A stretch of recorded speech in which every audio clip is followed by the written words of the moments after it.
بسم اللہ الرحمن الرحیم. عزیز طلبہ، گزشتہ کل بات ہو رہی تھی کہ امام شاطبی اور کیلانی صاحب کے درمیان ایک مسئلے کے اندر ہلکی سی تھوڑی کچھ اختلافی بات ہے. یعنی عام اصول کے طور پر امام شاطبی رحمۃ اللہ علیہ نے یہ ذکر کیا تھا کہ عبادات میں توقف کیا جائے، اس کی حکمتوں کو تلاش کرنے میں اتنا زیادہ بہت گہرائی میں نہیں جانا چاہیے. تعبدی امور ہے، اللہ اور بندے کے درمیان کے تعلقات ہے، وہ تعقلی نہیں ہے، ہماری عقل میں کچھ نہ بھی آئے. لیکن یہ عوام الناس یا عام اہل علم کے لیے ہے. جو حضرات کتاب و سنت میں گہری بصیرت رکھتے ہیں، تصوف کا بھی اللہ تبارک تعالیٰ نے عبادتوں کا ذوق اور معرفت نصیب فرمائی ہے، ان حضرات نے تعبدی امور میں بھی کافی چیزیں لکھی، جیسے گزشتہ کل آپ سن چکے ہیں. خود امام شاطبی رحمۃ اللہ علیہ نے بھی لکھی، علامہ مقری نے بھی لکھی، امام غزالی رحمۃ اللہ علیہ نے بہت تفصیل کی ہے. ارکان اربعہ میں مولانا علی میاں صاحب نے ان سب کو نقل بھی کیا ہے. اس لیے اتنی بات تو اپنی جگہ پر ضرور ہے کہ عبادات میں تعبد کا پہلو غالب ہے، اور معاملات کے مسائل میں اللہ تبارک تعالیٰ نے تعقل بھی، بلکہ خود جن جن آیتوں میں احکام کو ذکر کیا، سیاق و سباق میں اللہ پاک نے اس کی حکمتیں مصلحتیں بھی ذکر فرمائی. اس لیے امام شاطبی نے اور دیگر جتنے اصولیین نے یہ چیزیں لکھی. کیلانی صاحب فرماتے ہیں کہ ایک طرف آپ اصول بناتے ہیں اور دوسری طرف آپ خود بھی اس کے اندر اپنے اصول کے خلاف کر رہے ہیں. اس کا جواب یہی ہے، کیلانی صاحب کی بات بھی من وجہ صحیح ہے، لیکن کیلانی صاحب کا پورا حق، یعنی دونوں باتوں کے درمیان کوئی ایسا تضاد اور فرق نہیں ہے. بظاہر جب سمجھنے جائیں تو یہ ایک تعبیر کا فرق ہے جو امام شاطبی نے الگ کی ہے، ان کے ساتھ دیگر اصولیین نے بھی الگ کی ہے. اور کیلانی صاحب ان تمام اصولیین فقہا کی پچھلی عبارتوں سے اختلاف ظاہر کرتے ہوئے اور امام شاطبی سے بھی ہلکا سا اختلاف ظاہر کرتے ہوئے یہ کہتے ہیں کہ آپ نے عبادت، امور عبادیہ، تعبدی امور اور عادات، یہ جو آپ نے اصطلاح بنائی، اس کے بجائے آپ یہ اصطلاح بناتے، جیسے آگے کیلانی صاحب اس نظریے کو ذکر کرتے ہیں اور یہ کہتے ہیں کہ اس مسئلے کے اندر آپ صرف اتنی عبارت ذکر کر دیتے کہ جس کی بھی حکمت اور علت کا ادراک نہ ہو سکے، چاہے وہ عبادات سے ہو چاہے وہ معاملات سے ہو. اس لیے کہ عبادات میں کئی پہلو ایسے ہیں جو تعقل والے ہیں، حالانکہ آپ کہہ رہے ہیں کہ ان میں تعقل نہیں ہے، یعنی نہیں کرنا چاہیے، لیکن ہے. معاملات اور عادات کے مسائل میں آپ نے کہا کہ عمومی طور پر وہاں تعقل ہے، دلائل اور مصلحتیں سمجھ میں آتی ہے، لیکن کچھ مثالیں خود امام شاطبی رحمۃ اللہ علیہ دے رہے ہیں آگے، باوجود اس کے کہ وہ عادی امور میں سے ہے، لیکن اس کے اندر بھی حکمتیں اور مصلحتوں کا ادراک نہیں ہو رہا ہے. تو کچھ کچھ کا استثناء دونوں میں کیا. تو کیلانی صاحب کا کہنا یہ ہے کہ جب عبادات میں بھی ایک حصہ وہ ہے جس کا تعلق تعقل سے ہے، عادات میں ایک حصہ وہ ہے جس کا تعلق تعبد سے ہے یا عدم ادراک سے ہے، تو پھر آپ عبادت اور عادت کی اصطلاح استعمال کر کے کیوں فرما رہے ہیں؟ آپ سیدھے ہی یہ کہہ دو کہ وہ تمام احکام، چاہے اس کا تعلق عبادات سے ہو چاہے عادات سے ہو، اگر ان کی علتوں کا ادراک ہو سکتا ہے، تعقل ہو سکتا ہے حکمتوں کا،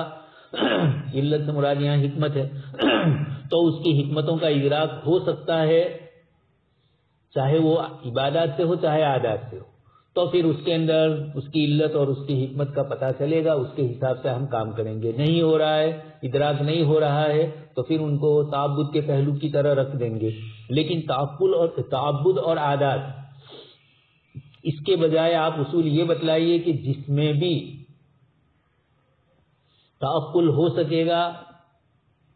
چاہے وہ عادات ہو چاہے عبادات ہو، جس میں بھی تعبدی پہلو ہو، چاہے وہ عبادات ہو چاہے عادات ہو، یعنی ادراک نہیں ہو سکتا ہے، یہ تقسیم کرو. آپ نے اکثر حکم لگا دیا عبادات پر اور خود آپ اس کا تعقل کر رہے ہیں. آپ نے اکثر حکم لگا دیا عادات کے اندر کہ وہ تعقلی ہوتی ہے، اور کچھ کے متعلق آپ نے خود کہا کہ اس میں تعبدی پہلو بھی ہے، اس کا ادراک نہیں ہو سکتا ہے حکمت کا. تو بہتر یہ ہے کہ آپ ادراک ہونا نہ ہونا اس اعتبار سے تقسیم کرو، تعقل اور تعبد کے اعتبار سے یعنی عادات اور عبادات کے اعتبار سے تقسیم نہ کرو۔ خیر یہ کیلانی صاحب کی بات بھی من وجہ صحیح ہے، امام شافعی رحمۃ اللہ علیہ آگے جا کر وہ بات بھی کر ہی رہے ہیں، لیکن یہ تقسیم انہوں نے اکثری اور عموم کے اعتبار سے کی، اس لیے کہ جب فہرست جمع کرنے ہم جائیں گے تو عبادات میں کثرت سے وہ چیزیں ملے گی جو تعبدی پہلو والی ہے، جس کا ادراک نہیں کر سکتے ہم حکمتوں کا،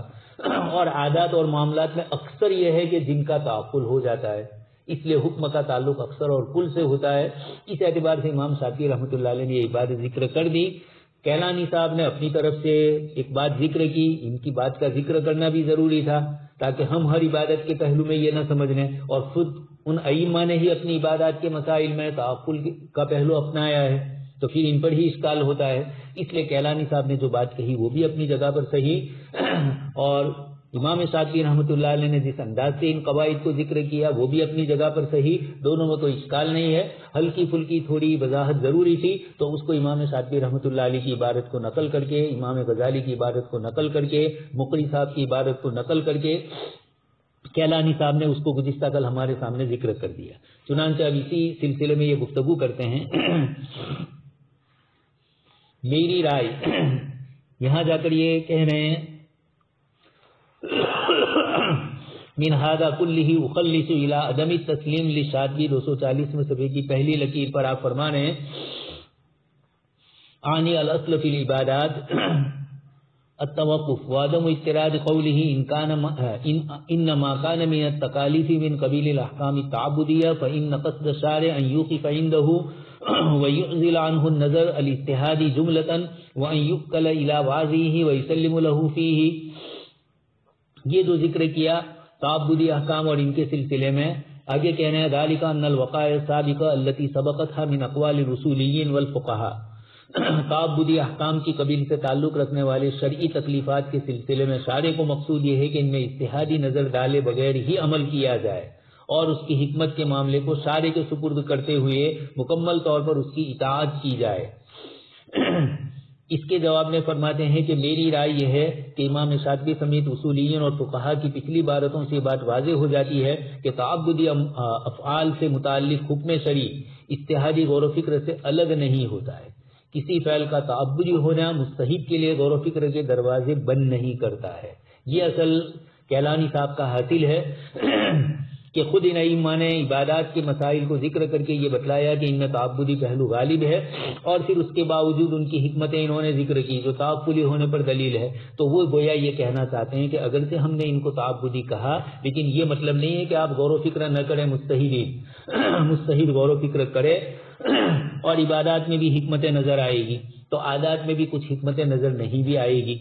وہاں بھی دروازہ کھلا ہے لیکن کچھ جگہوں پر وہاں دروازہ بند کرنا پڑے گا۔ یہاں اکثر ہی دروازہ بند کرنے کی بات کی لیکن کچھ چیزیں ایسی بھی ہے جہاں دروازہ کھل بھی جاتا ہے اور مستحب نکالتا بھی ہے، جیسے امام غزالی نے، حضرت تھانوی رحمۃ اللہ علیہ نے تو جزیات پر ہی احکام اسلام عقل کی نظر میں ذرا آپ پڑھ لیجئے، اس کو پڑھنا ضروری ہے اس کے طلباء کو۔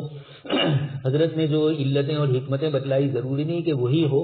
لیکن یہ کہ اکثر ابن قیم صاحب نے نقل کی ہے تو بزرگوں سے چلی آئی ہوئی ہے، ان میں غور و فکر کر کے عصر حاضر کے مطابق ہم لوگوں کو جواب دے بھی سکتے ہیں۔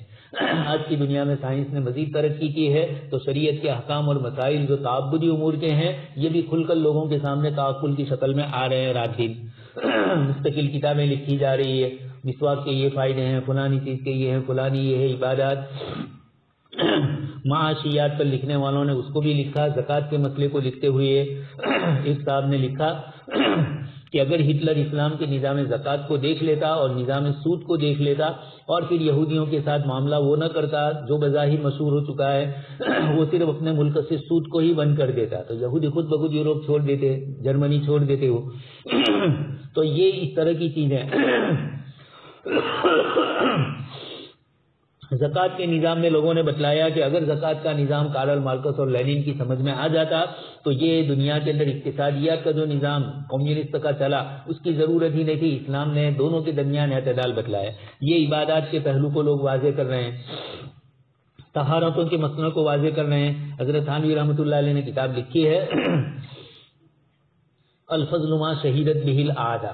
عنوان یہی ہے. اور اس کے اندر آپ کے شاگردوں میں مولانا عبد الباری ندوی تھے, مولانا عبد الماجد دریابادی تھے, اور بھی دوسرے بہت سارے پڑھے لکھے حضرات تھے دنیاوی علوم والے, مجذوب صاحب اور اس طرح کے کئی حضرات تھے.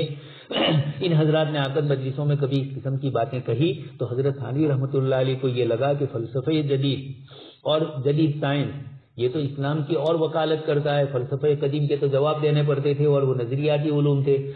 یہ تو پریکٹیکل علوم ہے. تو حضرت تھانوی رحمۃ اللہ علیہ نے اس میں پھر بہت ساری چیزیں لکھی. اسی میں آپ نے وضو کے مسئلے کو ذکر کیا, اور اسی طریقے سے کتے کے جوتے کو 7 مرتبہ مٹی سے مانجنے کا جو مسئلہ آیا اس کو جرمنی کے ایک ڈاکٹر کے حوالے سے حضرت تھانوی رحمۃ اللہ علیہ نے ذکر کیا. تو اس طرح کی کئی چیزیں ہیں جو عبادات کے پہلو سے ہے, لیکن اجتہاد کا دروازہ اس میں ائمہ نے بند نہیں کیا. تعبدی پہلو, اس کا عبادتی پہلو ملحوظ رکھتے ہوئے بھی غور و فکر کیا, اور نمازوں کو حصیات میں بتلایا. ایک صاحب ہے وحید الدین خان صاحب, تبلیغی جماعت کے 6 نمبر کو سائنٹیفک طریقے سے وہ ثابت کر رہے ہیں. حضرت قاری طیب صاحب رحمۃ اللہ علیہ فلسفیانہ انداز میں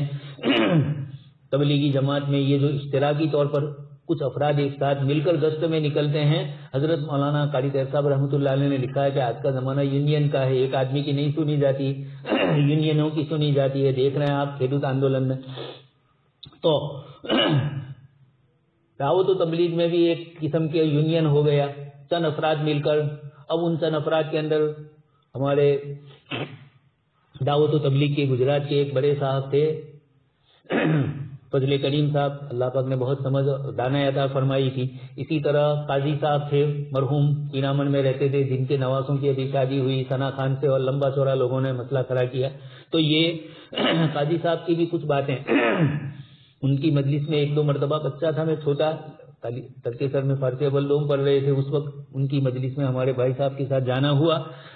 ان کی باتیں سب کی سمجھ میں نہیں آتی تھی, قاضی صاحب کی بھی. اور فضل کریم صاحب کا میں یہ کہنا چاہتا ہوں کہ وہ گشت میں نکلتے تھے تو عمومی طور پر یہ کہتے تھے کہ گاؤں کا سرپنچ کہاں ہے, ان کے گھر جاتے اور کہتے کہ چلو ہمارے ساتھ, دنیا کے کاموں میں لوگ تمہاری سنتے ہیں, دین میں بھی سنیں گے, ہمارے ساتھ چلو, تم سے 2 نمازی آدمی بے نمازی نمازی بن گئے تو تم کو اس کا ثواب ملے گا. اور حضرت کا تو اللہ پاک نے حلیہ بھی ماشاءاللہ بڑی بڑی آنکھیں تھی فضل کریم صاحب کی, حلیہ ہی ایسا تھا تھوڑا کہ سامنے والا ڈر جائے. تو اللہ تبارک تعالیٰ نے آپ کے ذریعے اس طرح کام لیا. تو یہ حکمت عبادتوں میں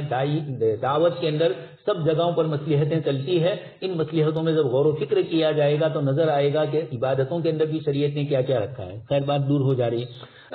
اچھا, البتہ عبادات میں اصل توقف یعنی ولا علت و حکمت پر غور کیے عمل کرنا 2 حالتوں کے ساتھ صحیح مانا جا سکتا ہے. کیلانی صاحب یہ فرماتے ہیں الا انه يمكن حمل هذه القاعده الاصل فی العبادات التوقف على حالتین اثنتین. 2 شکل میں ہم سمجھ رہے ہیں. پہلی بات تو یہ بتلائی, الاولی انما يكون الحکم مما لا يدرك معناه ان طبعیت الحکم نفسه تقتضی التوقف عند ذلك الحکم ويستدعي عدم بذل الجهد في استخلاص معنى لها كالحکمت من جعل رکعات الفجر اثنتین والظہر 4 والمغرب 3. 2 حالتوں میں یہ قاعدہ صحیح مانا جاتا ہے. اس میں پہلا جو قاعدہ ذکر کیا وہ عبادت میں بھی چلتا ہے اور اسی طریقے سے عادات میں بھی چلے گا, جبکہ حکم ایسا ہو کہ اس کی حکمت اور علت کا ادراک نہ ہو سکتا ہو. یعنی خود اس حکم کی نوعیت ہی اس بات کا تقاضا کرتی ہے کہ اس میں توقف کرنا ضروری ہوگا. معاملات میں بھی آگے مثالیں دے رہے ہیں امام شافعی وہاں بھی. اور اس کی حکمت تلاش میں محنت صرف نہ کی جائے. جیسے مثال دے رہے ہیں فجر میں 2 رکعتیں ہی کیوں ہیں, ظہر میں 4 رکعت کیوں ہیں, مغرب میں 3 رکعت کی مشروعیت کیوں ہوئی, یہ اس طرح کی حکمتیں تلاش کی جائے. دوسری مثال دے رہے ہیں اسی طریقے سے فی توقیت الصلاۃ فی زوال الشمس او غیابها او غیاب الشفق او بزوغ الفجر. یہ اوقات میں جو نماز پڑھنے سے روکا گیا, زوال شمس, غروب شمس, غیبوبت شفق اور طلوع فجر, اس کے ان اسباب کی حکمت و علت کا ادراک بھی نہیں کیا جا سکتا. لہذا ایسی صورت میں بس شارع کے حکم و بیان پر توقف کر لیا جائے. اور شارع نے بتلایا بھی ہے, آپ صلی اللہ علیہ وسلم نے خود ذکر فرمایا, شیطان سورج طلوع ہوتا ہے تو شیطان اپنے سینگ وہاں کر دیتا ہے, تو ان اوقات میں باطل کی عبادت کی جاتی ہے. مومنین کو اس سے بتانا ہے, اس لیے تھوڑی دیر کے لیے ان سے امتیازی شان پیدا کی. اس سے اشارہ فرما دیا کہ نماز جیسی عبادت اس میں بھی دشمنوں کے ساتھ مشابہت کی بنیاد پر یا غیر اللہ کی عبادت کرنے والوں کے ان اوقات کی بنیاد پر شریعت ہمارے وقت کو آگے پیچھے کر رہی ہے. تو عبادت میں جب ان کی مشابہت نہیں کرنی ہے، یعنی صرف شکل میں ہم تو اپنی عبادت کریں گے لیکن وقت وہ ہے، اس وقت کا بھی شریعت نے لحاظ کر کے بتلا دیا کہ اس وقت نہ کرو. تو ان کی وہ باتیں جو دین ہی نہیں ہے، ان کی وہ باتیں جو انہوں نے اپنی طرف سے گل لی ہے، شرک کفر کی، اور اسی طریقے سے سماجیات کے اندر انہوں نے جو نئی نئی رسومات اور اس طرح کی چیزیں داخل کی، یہ من تشبہ بقوم فہو منہم کیوں فرمایا؟ یہ اس روایت سے یہ بھی معلوم ہوتا ہے ان اوقات میں جب ہمیں ان سے روکا گیا مشابہت سے، 10ویں کے ساتھ تاسی اور یا 11 کی، آپ صلی اللہ علیہ وسلم نے عاشورہ کے اگلے اور بعد والے دن کے سلسلے میں ہمیں فرمایا کہ ان کی مخالفت کرو. مانگ نکالنا اور بالوں کی سیدھا سدل کرنا، اس میں بھی آپ صلی اللہ علیہ وسلم نے مخالفت کی مشرکین کی، اور پھر اس کے بعد ضرورت پڑی مدینہ منورہ میں یہود کی مخالفت کی. یہ اس بات کا تقاضا کرتی ہے. خیر، یہ حکمت تو اپنی جگہ پر، یہاں گفتگو یہ ہے کہ اس کا ادراک ہمیں نہیں ہو سکتا کہ اس وقت کیوں روکا، غیر کرتے رہے، ہم کیوں نہ کریں، ہم تو اللہ کو مان رہے ہیں. لیکن حدیث شریف میں اس کی طرف اشارہ فرما دی. خیر، آپ صلی اللہ علیہ وسلم کی یہ روایتیں من وجہین ہمارا اشارہ کر رہے ہیں، لیکن مکمل طور پر چونکہ اس کی وہ حکمت نہیں ہے جو ایک دعوت کے پہلو میں آپ ایک غیر مسلم کو سمجھا سکے، اگرچہ یہ بھی سمجھائی جا سکتی ہے. یہی حال زکوٰۃ کے بعد احکام میں ہے. مال کی مختلف قسموں میں زکوٰۃ کی مقدار کا ادراک. چاندی میں 200 درہم میں آپ صلی اللہ علیہ وسلم نے مقدار بتلائی، سونے میں 20 مثقال میں بتلائی، جانوروں میں بنت لبون بنت مخاض بتلایا، عشر میں الگ بتلایا. یہ اس طریقے کی زکوٰۃ کے سلسلے میں جو الگ الگ شکلیں بتلائی ہماری عقل سے باہر ہے. سونے چاندی میں 40واں حصہ، اسی طرح قدرتی پانی سے سیراب ہونے والی زمین میں 10واں حصہ عشر، اور پھر خراجی ہے تو دوسرا، انسانی محنت کے ذریعے سیراب ہونے والی کھیتی میں 20واں حصہ، اور 40 بکریوں میں 1 بکری بطور زکوٰۃ. یہ عبادات ہی سے ہے لیکن تعقل نہیں ہے، عبادات میں زیادہ ہوگا.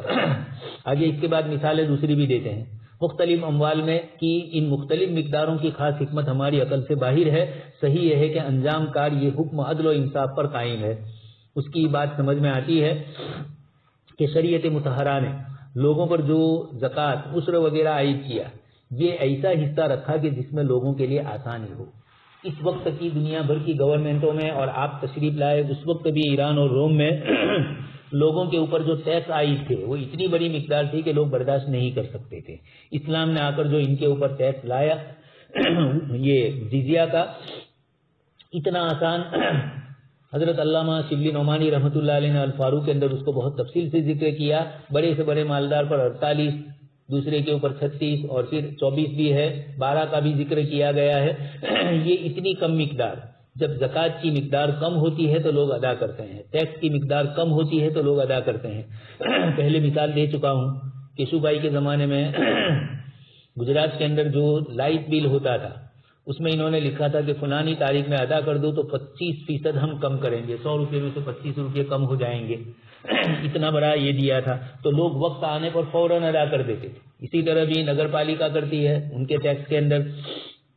اس تاریخ سے پہلے دے دو تو اتنا کم، اس تاریخ کو دو تو اتنا، اور فلانی تاریخ کو دو تو پھر اس پر زیادہ سود لیں گے ہم. تو لوگ جلدی سے ادا کر دیتے ہیں، لیکن کم رقم ہو. اسلامی شریعت نے یہی ملحوظ رکھا، اس لیے سمجھ میں تو آتا ہے یہ سب اس اعتبار کا، لیکن یہ ہے کہ حقیقی تعقل اس کا نہیں ہو سکتا. اس جیسے دیگر تعبدی احکام کی نوعیت ہی ایسی ہے کہ ان میں شارع کے بیان پر توقف کیا جائے، لیکن ایسا ان کے تعبدی ہونے کی وجہ سے نہیں. یہ کیلانی صاحب کا کہنا ہے،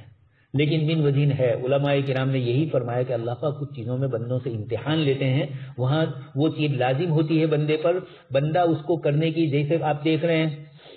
صحابہ کرام کو فرمایا وَإِن تُبْدُوا مَا فِي أَنفُسِكُمْ أَوْ تُخْفُوهُ يُحَاسِبْكُم بِهِ اللَّهُ. دلوں میں وسوسے آئیں گے، اس پر بھی پکڑ ہوگی. صحابہ گھبرا گئے. اللہ کے رسول نے فرمایا کہ بھائی آسان جواب ہے، آمن الرسول، جو اللہ نے نازل کیا اس پر ہم ایمان لائے. اللہ پاک کو تو آزمائش ہی کرنی تھی کہ جو سمجھ میں نہ آئے تب بھی ہمیں خدا سمجھ کر، ہمیں اللہ سمجھ کر، ہمیں حکمت والا سمجھ کر ہماری بات مان لے بندہ، بلکہ حکمت والے کا تصور کر کے بھی من وجہ تھوڑا صفت حکمت کی طرف ذہن جا رہا ہے۔ خالق ہمارا خالق اور مالک ہے اور وہ حکیم ہے، بس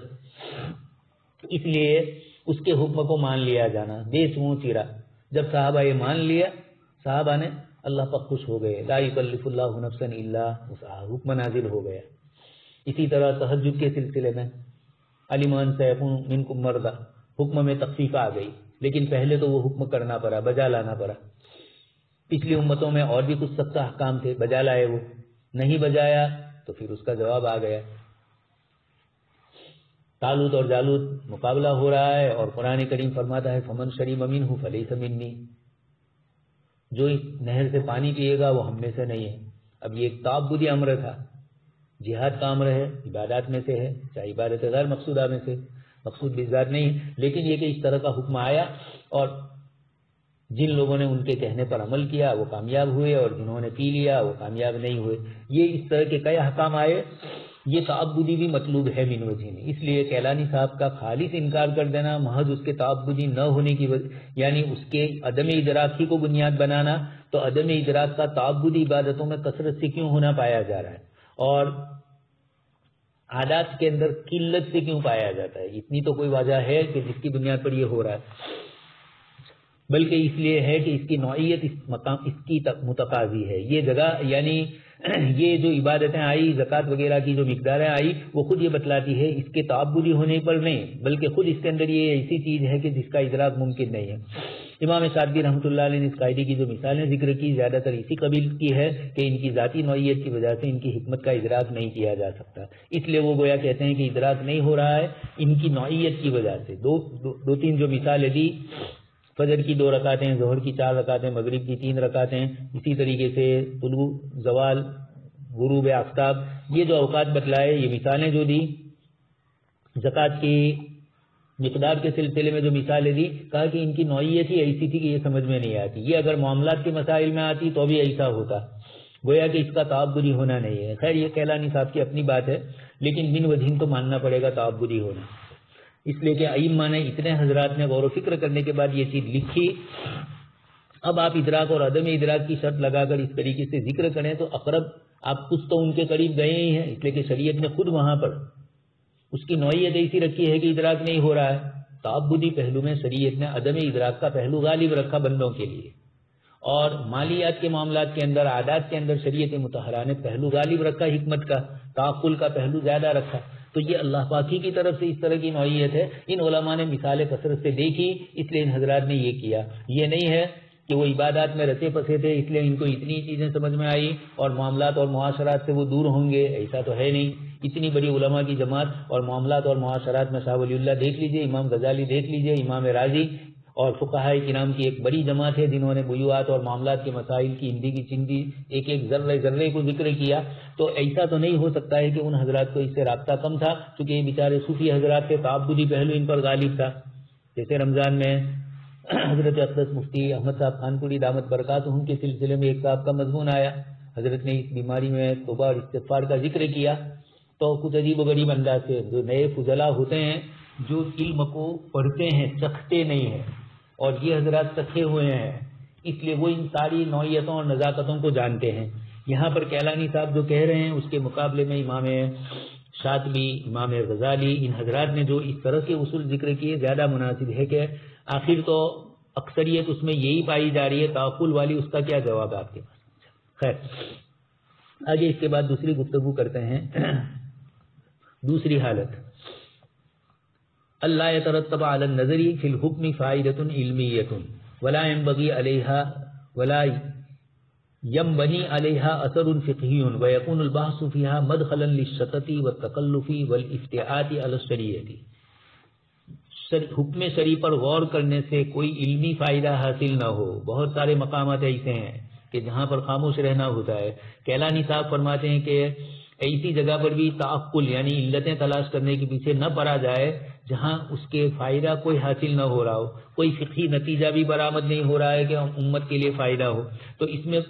اس میں گفتگو شریعت میں بیجا دخل اندازی اور نیرا تکلف ہے. بہت سے حضرات اس طرح کرتے ہیں. اب اس میں دو باتیں ہیں. ایک تو اہل علم، اہل تقوی، اہل ورع اور اہل فتویٰ. اللہ پاک نے فتویٰ سے بھی نوازا، تقوی سے بھی نوازا ہے. امام غزالی، امام رازی اور ہر زمانے کے ہمارے اکابرین جتنے بھی ہیں، مفتی صاحب جیسے ہیں، دونوں چیزوں سے اللہ پاک نے آپ کو مشرف کیا. حضرت مولانا قمر الزمان صاحب علمی لائن سے بھی اور یہ تصوف کی لائن سے بھی. اب یہ حضرات حکمتیں ذکر فرماتے ہیں یا یہ حضرات کوئی چیز ذکر فرماتے ہیں تو وہ بیجا بحثوں میں مبتلا نہیں ہوتے ہیں، چھوڑ دیجئے اس کو. اور جو نئے عالم علم میں لگے ہوئے ہیں وہ ہندی کی چندی کرتے رہتے ہیں. جیسے منطق اور فلسفے کی کتابیں ہیں، اس کے اندر جیسے ہوتا ہے اس طرح فقہ میں بھی ہے. ہم لوگ پڑھتے تھے اس زمانے میں، مکتبہ سعیدیہ حضرت مولانا رشید صاحب خان پوری دامت برکاتہم کا چلتا تھا. ایک کتاب آئی تھی حیرت الفقہ، ہمارے ایک ساتھی تھے، اتفاق سے میں نے بھی خرید لی تھی، اس نے بھی خریدی. اب وہ پڑھ رہا تھا، میرے پاس آ کر پوچھ رہا ہے کہ اس طرح مسئلہ پیش آئے تو کیا جواب. پہلے دن میں نے خاموشی اختیار کی، میں نے کہا بھائی مجھے نہیں معلوم. پھر دوسرے دن تیسرے دن آیا تو میں نے وہ کتاب میرے پاس تھی اس میں سے لا کر دی کہ اس میں سب جواب ہے. تو وہ ہنسنے لگا، کہا کہ اس میں سے تو پوچھا تھا. میں نے کہا مجھے بھی تو معلوم نہیں تھا، میں بھی پڑھ چکا تھا. تو اب وہ حیرت الفقہ، اس میں ایسے ایسے ہی مسئلے ہوتے ہیں، لیکن کچھ مسائل وہ جن سے کوئی علمی فائدہ نہیں، یا کم سے کم صرف تفریح تباہ ہو جائے، عملی طور پر فائدہ نہیں. اس کو ذہنی تفریح کہتے ہیں، علمی تفریح. یہ کبھی کبھار مشکل مضامین اور قرآن و حدیث کے مضامین میں کبھی آدمی تھک جائے تو آسان مضامین پڑھ لیتا ہے، اس میں کوئی حرج نہیں، لیکن انہی کو بنیاد نہ بنایا جائے، ذہنی تفریح والی چیزوں کو. بہت سے لوگ بحث کرتے ہیں مسائل میں اور نماز میں غیر حاضر. زکوٰۃ وغیرہ کے مسئلے میں ہندی کی چندی کرتے ہیں، خود حضرت ادا نہیں کرتے ہیں. تو ایسے بھی آج کل اس طرح کا بھی ایک لوگوں کا نظریہ ہو گیا ہے، علمی باتیں کرنے کی، عملی زندگی میں اس سے کچھ نہیں. حضرت مفتی صاحب رحمت دامت برکاتہم اور اس طرح کے دوسرے جو حضرات ہیں، یہ حضرات اس قسم کی چیزوں کو پیے ہوئے ہیں، اس لیے جب وہ کوئی بات کرتے ہیں تو آخری بات کرتے ہیں. خیر، تو اس قسم کی چیزوں میں امام مقری نے بہت شاندار بات لکھی، اس کو کیلانی صاحب نقل کرتے ہیں. التدقیق فی تحقیق حکم المشروعۃ من ملح العلم لا من متنہ عند المحققین. امام مقری نے فرمایا کہ مشروعیت کی حکمتوں کو تلاش کرنے میں زیادہ چھان پھٹک کرنا محققین اہل علم کے یہاں علم نہیں ہے، علم کی ظاہری زینت ہے بس. بخلاف استنباط علل الاحکام و ضبط امارات. اسی لیے آپ دیکھ رہے ہیں صحابہ کرام کے زمانے میں مقاصد پر بحثیں ہوئی، حکمتوں پر بحثیں ہوئی، لیکن ائمہ مجتہدین، تابعین، تبع تابعین نے اس راہ کو اپنے لیے خطرے والی سمجھی. صحابہ تو محبت نبی آپ صلی اللہ علیہ وسلم کی وحی کے اترنے کے حاضر باش تھے، وہ نزاکتیں لطافتیں سب جانتے تھے. بعد والے ان چیزوں کو نہیں سمجھیں گے اور بعد کے بعد والے اور نہیں سمجھیں گے. تو ان علماء نے اس راہ کو سائڈ پر کر کے قیاس کی بحث کو، استحسان کی بحث کو آباد کیا. اصل تو قیاس کی بحث کو، اور اصولیین مجتہدین نے قیاس پر سب سے زیادہ توجہ دی تاکہ مقیس علیہ کی روشنی میں مسائل حل ہو سکے. جو کتاب و سنت ہوتا ہے اپنی طرف سے علل تک نہ ہو. پھر حکمتیں بھی اس میں نہیں ہوتی ہے، اس لیے کہ حکمتیں تو اس کے بعد آتی ہے. تو ان حضرات نے یہ کیا، لیکن اس کا یہ مطلب بھی نہیں تھا کہ اللہ پاک نے جن کو علوم و معارف سے صلاحیت سے نوازا ہو وہ مقاصد کی ان گہرائیوں کی طرف نہ جائے، وہ معارف کی طرف نہ جائے، شریعت کی حکمتوں اور محاسن اسلام کی طرف نہ جائے. ایسا بھی نہیں ہے. دعوت کے پہلو میں اس کی بھی ضرورت پڑتی ہے، لیکن دائی کا پہلو الگ ہوتا ہے، وہ دعوت تک محدود ہوتا ہے، مسائل سے اس کا تعلق نہیں ہوتا ہے. ہمارے یہاں یہی مسئلہ ہوتا ہے کہ ایک تو خشک مفتی ہوتے ہیں ہمارے جیسے، جو شریعت کی چاشنی اور یہ چیزیں، تو ان کی باتوں میں خشکی ہوتی ہے. کچھ دعوت کے ساتھی ہوتے ہیں، وہ مسائل سے ورے ہٹ کر کچھ اور باتیں کر لیتے ہیں، اور جو دعوت و تبلیغ میں لگے ہیں لیکن کتاب و سنت کے ماہر ہوتے ہیں، جیسے اکابرین حضرت ابراہیم صاحب وغیرہ. ان حضرات کو ہم دیکھتے ہیں ان کی باتوں میں کبھی ادھر ادھر کی بات نہیں ہوتی، اس لیے کہ وہ دونوں پہلوؤں کو لیے ہوئے ہوتے ہیں. تو شریعت کی حکمتیں کہاں تلاش کی جائے اور کون سے موقع پر ذکر کی جائے، کبھی بہت کام کی بھی ہوتی ہے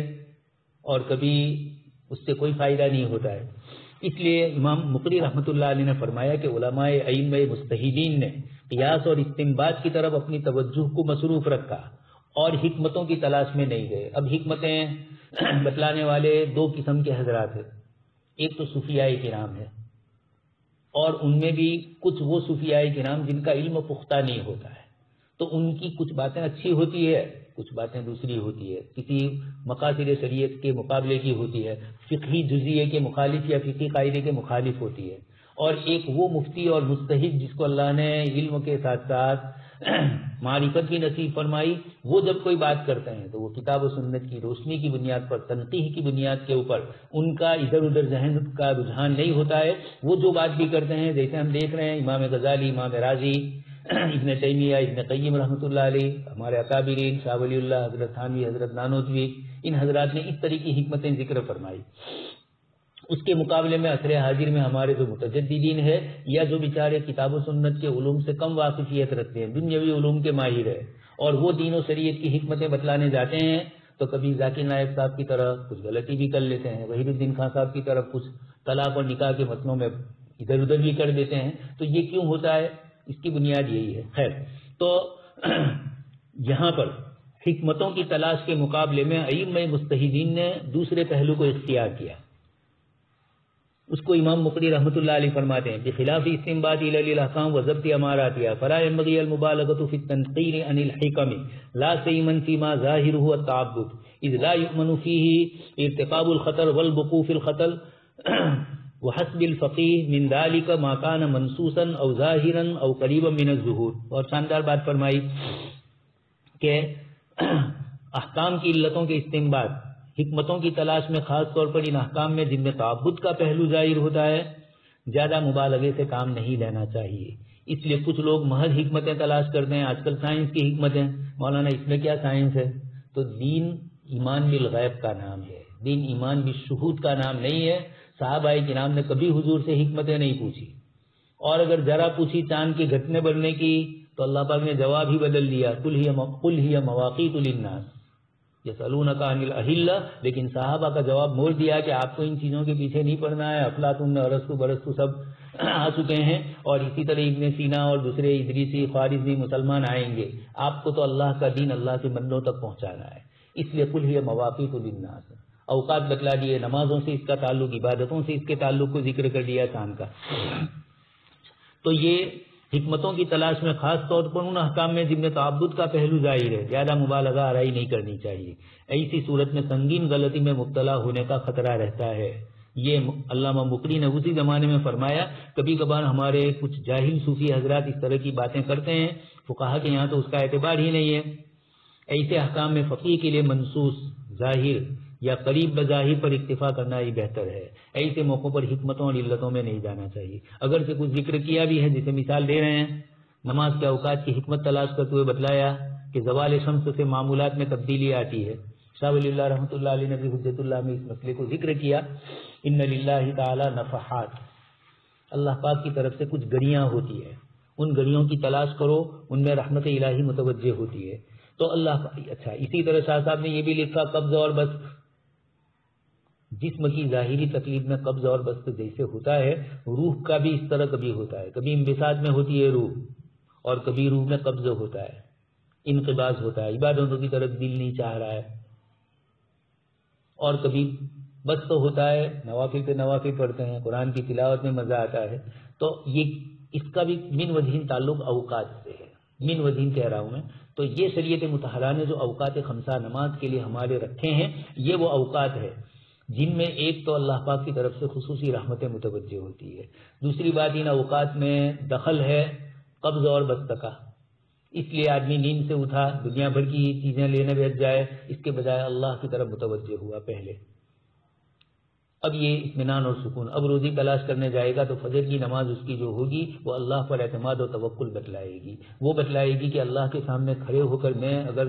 کاروبار کے اندر گھپلا کروں، کسی کے ساتھ دھوکہ دہی سے کام لوں، تو اللہ کے سامنے کھڑے ہو کر میں کیا پڑھ سکتا ہوں، میں کیا ادا کر سکتا ہوں، میرے گناہ مجھے یاد آئیں گے۔ تو یہ اس طرح کی بہت سی چیزیں ہیں۔ خیر، تو یہ اوقات کا من وجہین دخل ہے، علماء نے لکھا بھی ہے، لیکن بس اتنا مان لو کہ اللہ پاک نے ان اوقات کے ساتھ کوئی خصوصیت رکھی ہے۔ جب ہمیں ان اوقات میں حکم دیا، اور حکم دینے والی ذات کے تابع ہے سورج اور چاند،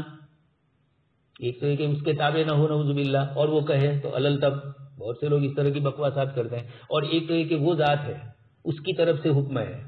جو ان کو پیدا کرنے والے ہیں، جو ان کی طلوع اور غروب، جو ان کے مشارق اور مغارب کو جانتے ہیں۔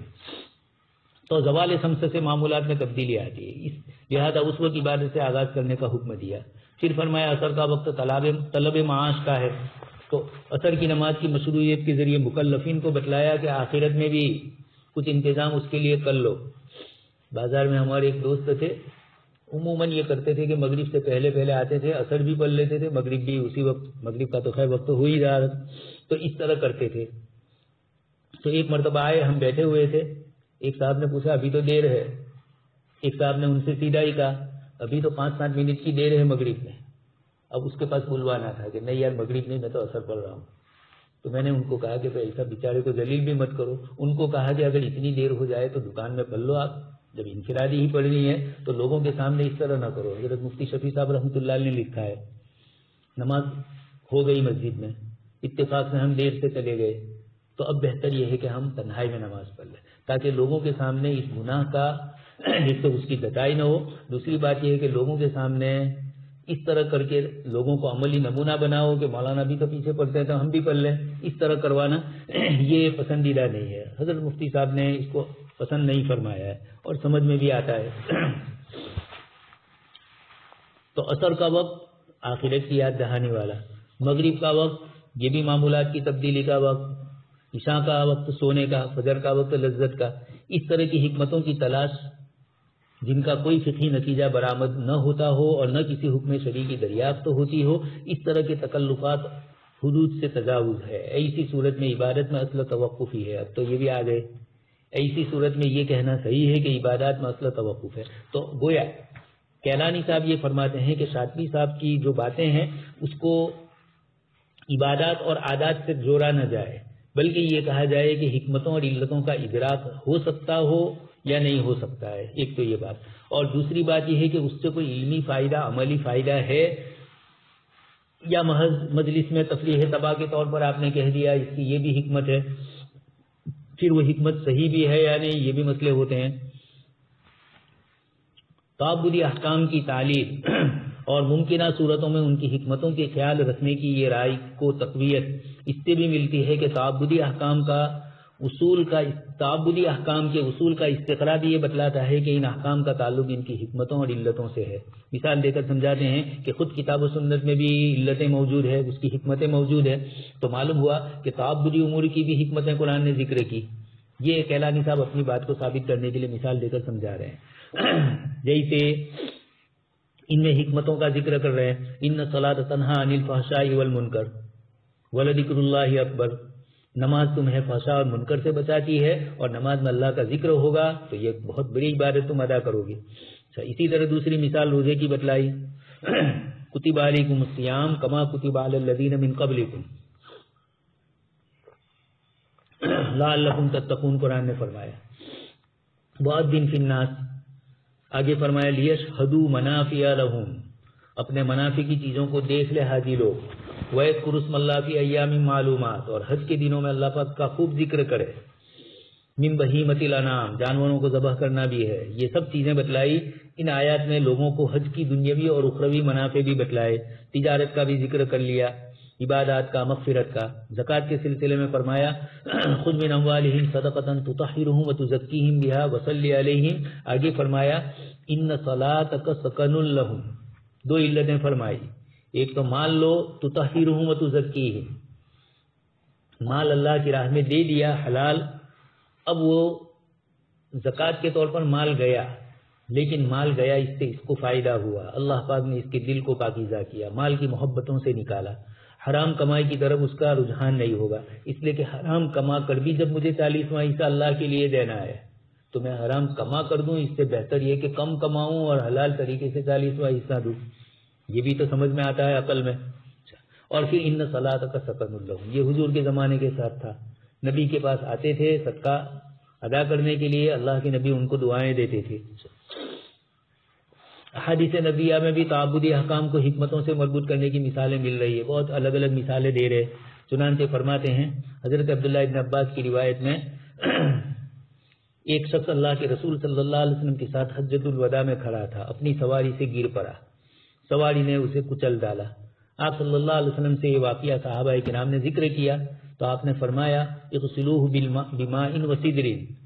پانی اور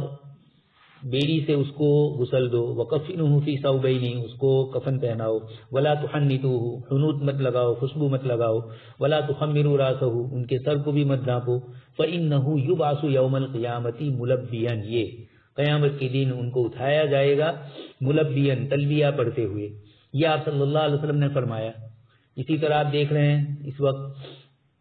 طاعون وغیرہ کی بیماریاں پھیلتی ہے، تو علماء کرام نے اس سلسلے میں جو مسائل ذکر کیے ماسک کے، ڈسٹنسن کے، اس کے پیچھے بھی ان حضرات نے حکمتیں حضور کی روایتوں سے بھی استدلال کیا، اگرچہ وہ روایتیں کم درجے کی ہے، لیکن یہ کہ اصول اور ضابطے جو دوسرے فقہا نے ذکر کیے اس کی روشنی میں بھی فرمایا، اور بھی دوسرے مسئلے ذکر کیے ہیں۔ اس روایت میں آپ نے خوشبو لگانے، سر ڈھانپنے کی، نہ ڈھانپنے کی حکمت یہ بتلائی کہ قیامت کے دن وہ اللہ پاک کے سامنے احرام کی حالت میں آئے گا، اس لیے اس کو اسی حال میں رہنے دو۔ استقرا، جہاں ایک طرف بعض تعبدی احکام میں حکمتوں کی جانب توجہ نہ کیا جانا بتاتا ہے، اس سے یہ بھی معلوم ہوا کہ حکمتوں کے قابل ادراک ہونے کی صورت میں بہت سے تعبدی احکام کی حکمتیں بیان بھی کی گئی ہے۔ کیلانی صاحب اپنے مطلب کو ہی واضح کرنے کے لیے کہہ رہے ہیں، اس لیے ایک اتنی بات ضرور ہوئی کہ تعبدی امور میں غور و فکر تھوڑا کم کرنا ہے اور تعقلی امور میں زیادہ کرنا ہے۔ البتہ کبھی کبھار ایک غیر مسلم ہماری تعبد عبادتی پہلو میں کوئی چیز دیکھتا ہے، یا کوئی مسلمان ہے دنیاوی اعتبار سے پڑھا لکھا ہے، دینی اعتبار سے نہیں جانتا ہے، اس کا ذہن شکی اور اشکالی ہوتا ہے، وہ کبھی کبھار اہل علم سے کوئی بات پوچھ لیتا ہے، تو اس کا جواب بھی کبھی کبھار حکمت کے ساتھ دینا ہوتا ہے۔ علماء سے بہت سارے اس قسم کے سوالات کیے گئے اور انہوں نے حکمت کے ساتھ اس کا جواب دیا۔ جیسا آپ کو کہہ چکا ہوں میں، حضرت نانوتوی رحمۃ اللہ علیہ پنکھا سے ان کا خادم ہوا دے رہا تھا، اس نے مسئلہ پوچھا کہ کسی اللہ والے کے پڑوس میں اگر ہماری قبر ہو تو ہمیں اس سے کچھ فائدہ ہوگا؟ حضرت نانوتوی نے جواب نہیں دیا، گویا سنا انسنا کر دیا۔ تھوڑی دیر کے بعد پوچھا کہ بھئی تمہیں ہوا لگ رہی ہے؟ اس نے کہا ہاں، پھر کچھ نہیں بولے، بس جواب ہو گیا کہ اللہ والوں سے کچھ اللہ کا فائدہ دے رہا۔ اب ضروری نہیں ہے، حضرت نے تو سمجھانے کے انداز میں اس کو فرما دیا کہ اللہ والے کی صحبت میں اس کو ہوا لگے گی تو شاید تھوڑی ہوا تیری طرف بھی آ جائے، جیسے تو ہوا مجھے دے رہا ہے اور تجھے بھی پنکھے سے ہوا لگ رہی۔ تو اس طریقے سے اب یہ کوئی کلی اور اصولی چیز نہیں ہے، حدیث شریف سے اس کا ثبوت ہو یہ الگ چیز ہے، اس لیے وہ الگ بات ہے، لیکن حضرت نے ایسے آدمی کو جواب دینے کے لیے فرما دیا۔ احمد آباد میں فقہی سیمینار تھا، نہیں پرسنل لا بورڈ کی میٹنگ تھی، اجلاس تھا، اور اس موقع کے اوپر کفو کا مسئلہ آیا امام صاحب کا کہ امام صاحب کے یہاں کفو کی شرط ہے،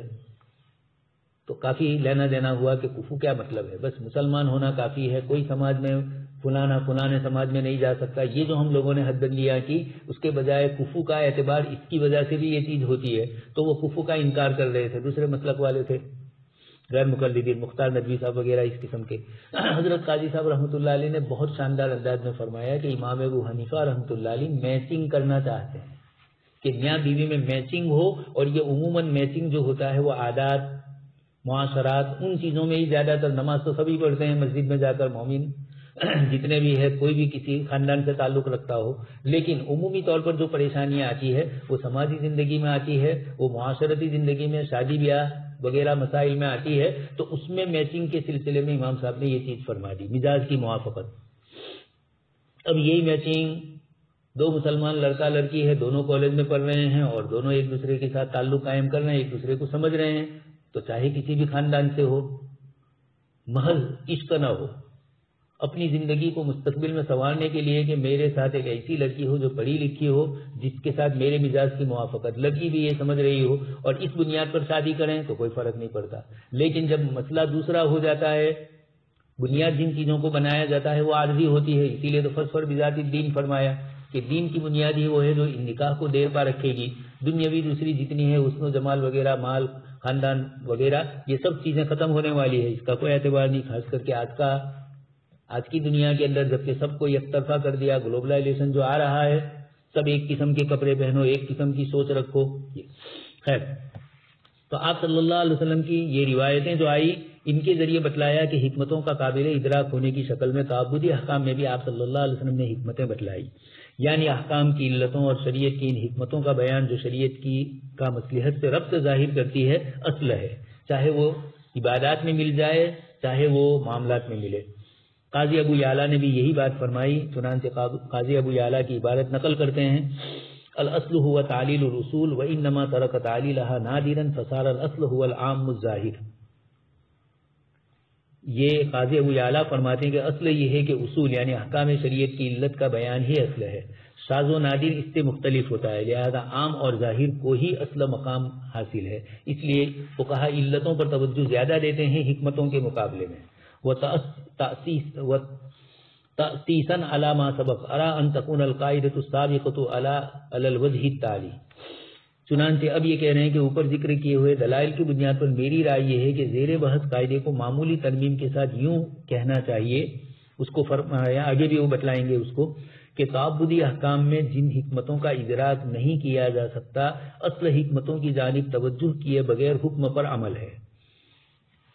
تعبدی امور کو مشروط کر دیا، مطلق نہیں ہے تعبدی امور میں حکمت تلاش نہ کرنا، بلکہ جب حکمتوں کا ادراک نہ ہو سکتا ہو۔ اور دوسری بات بتلائی تھی، اس سے کوئی معتبر بھی فائدہ حاصل نہ ہو رہا ہو فقہی، ان دونوں بنیاد پر تعبدی امور میں اگر یہ دونوں شرطیں پائی گئی تو پھر تعبدی امور میں حکمت تلاش نہیں کی جائے گی، اور اگر نہیں ہے ادراک ہو سکتا ہے اور علمی فائدے بھی ہیں تو تعبدی امور میں بھی جیسے بزرگوں نے کیا۔ تو اب ہم کیلانی صاحب سے کہہ رہے ہیں کہ قاضی امام شاطبی رحمۃ اللہ علیہ نے یہ اصول اسی لیے ذکر کیا کہ یہ مسئلہ آسان اتنا نہیں ہے، عوام الناس کے لیے اور عام اہل علم کے لیے بھی ان چیزوں کو تلاش کرنا مشکل ہے حکمتوں کو، اس لیے جو گہری بصیرت رکھتے ہیں وہ تعبدی امور میں بھی نکالتے ہیں، جیسے شیخ محمد طاہر ابن عاشور نے اپنی کتاب مقاصد شریعت میں سب سے پہلے جو شروع کیا جزیات کو، تو ان جزیات میں سب سے پہلے انہوں نے طہارت کے مسئلے کو لیا اور اس میں تیمم کو ذکر کیا، پانی نہ ملنے کی شکل میں شریعت نے تیمم کا حکم دیا۔ اب تیمم تو مٹی تو آدمی کے اعضاء کو ملوث کر دیتی ہے، خاک والے ہو جاتے ہیں، اور پانی اس کو صاف کرتا ہے، لیکن شریعت نے جب تیمم کو وضو کا نائب بنایا، اب ایک آدمی اللہ پاک کی شریعت کو مانتا ہے، وہ جانتا ہے کہ اللہ پاک نے مٹی میں ہاتھ ملنے کو مجھے کہا، اب جب وہ ملے گا تو حکم شریعت پر عمل ہوا، بس یہی اس کو اطمینان دلا دے گا۔ جو مومن ہوگا اور جو تیمم کی اس کو باری آئی اور تیمم اس نے کر لیا، دل میں یہ کہا جائے کہ یہ تیمم سے کیا ہوا، یہ تو اور تلویث ہوئی، اس کا جواب یہ ہے کہ یہ تلویث جو ہوئی ظاہری ہوئی ہے، شریعت پر عمل کر لیا۔ اس لیے اللہ تبارک و تعالیٰ نے جب ہمیں فرمایا کہ جب تمہارے پاس پانی نہ ملے، تمہیں اس کے نہ ملنے کی شرطیں جو کچھ ہے وہ پائی جائے، تو ایسے موقع پر تیمم کرو، تو ایک دیندار آدمی، ایک اللہ کے احکام کو ماننے والا یہ کہے گا کہ میں نے اپنے خدا کے حکم پر عمل کر لیا، بس اس نے کہا کہ فتیمموا، میں نے تیمم کر لیا، تلویث ہو کہ نہ ہو، میرا باطن صاف ہو گیا، میرا ظاہر صاف ہو گیا، میں مسجد میں نماز پڑھ سکتا ہوں۔ یہ عبادات کا مسئلہ ہے، اس کے باوجود شیخ محمد ابن طاہر ابن عاشور نے محمد طاہر ابن عاشور نے اس کو ذکر کیا، تو اس میں نفی نہیں ہے، اس طرح کی چیزیں بھی ذکر کی جا سکتی ہے، لیکن تھوڑا احتیاط برتا جائے عبادات کے معاملے میں۔